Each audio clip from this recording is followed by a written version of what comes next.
Hi friends, എല്ലാവർക്കും സ്വാഗതം. ദൈവം വാക്ക് പാലിക്കുന്നില്ല. എന്താണ് ദൈവത്തിൻ്റെ വാക്ക്? ഭഗവത്ഗീതയിൽ 4-ാം ചാപ്റ്ററിൽ പറഞ്ഞിട്ടുണ്ട്. യഥാ യഥാ ഹി ധർമ്മസ്യ ഗ്ലാനിർഭവതു ഭാരത അഭ്യുത്ഥാന അധർമ്മസ്യ. അഭ്യുത്ഥാന എന്ന് പറഞ്ഞാൽ എന്താണ്? ഇൻക്രീസ്, കൂടുക.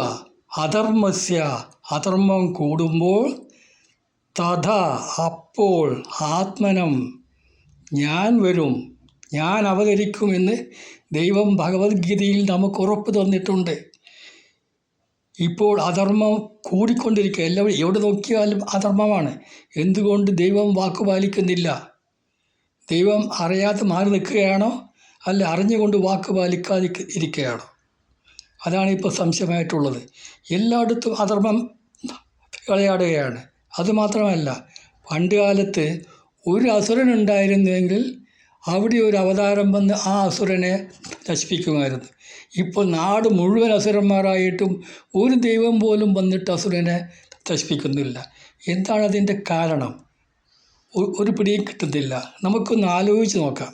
അതായത് കൃതയുഗം, സത്യയുഗത്തിൽ ധർമ്മം മാത്രമേ ഉള്ളൂ. അവിടെ യാതൊരു പ്രശ്നമില്ല, അധർമ്മമില്ല. അത് കഴിഞ്ഞ് ത്രേത്രായുഗം വന്നപ്പോൾ അധർമ്മം അടുത്ത രാജ്യത്തിൽ വന്നു. അതായത് ശ്രീലങ്കയിൽ അധർമ്മം വന്നു. ഇവിടെ ഭാരതത്തിൽ ശ്രീരാമൻ്റെ അവതാരമെടുത്തു, കടൽ കടന്ന് അവിടെ ചെന്ന് അധർമ്മത്തെ നശിപ്പിച്ചു. അങ്ങനെ അവിടെ തീർന്നു. അടുത്ത യുഗത്തിലോ, ദ്വാപരയുഗത്തിൽ വരുമ്പോൾ ധർമ്മവും അധർമ്മവും ഒരേ കുടുംബത്തിലാണ് വന്നത്. പാണ്ഡവന്മാരും കൗരവന്മാരും അവർ ഒരേ കുടുംബത്തിൽ തന്നെ ധർമ്മവും അധർമ്മവും വന്നു. അപ്പോൾ ശ്രീകൃഷ്ണൻ അവതരിപ്പിച്ചു.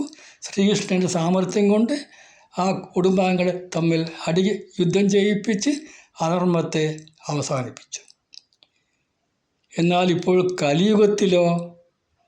കലിയുഗത്തിൽ വന്നപ്പോൾ ധർമ്മവും അധർമ്മവും ഒരേ മനുഷ്യനിൽ തന്നെ വന്നു.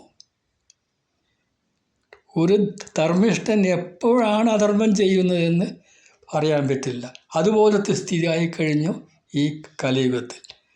അപ്പോൾ ഭഗവാൻ എന്ത് ചെയ്യാൻ പറ്റും? എല്ലാവരെയും കൊല്ലാൻ പറ്റുമോ? ഇല്ലല്ലോ. എല്ലാവരിലും ധർമ്മമുണ്ട്, അധർമ്മമുണ്ട്. അപ്പോൾ ദൈവത്തിന് ഒന്നും ചെയ്യാൻ പറ്റാത്ത സ്ഥിതിയായി കഴിഞ്ഞു നമ്മളുടെ സ്വഭാവ നിമിത്തം. അതുകൊണ്ട് ദൈവം അവതരിക്കില്ല. ഇപ്പോൾ നമുക്ക് ചെയ്യാൻ പറ്റുന്നത് ഓരോരാളും സ്വയം അധർമ്മം ഉപേക്ഷിച്ച് ധർമ്മത്തിലോട്ട് കടക്കുക. അപ്പോൾ മാത്രമേ നന്നാവാൻ പറ്റുള്ളൂ.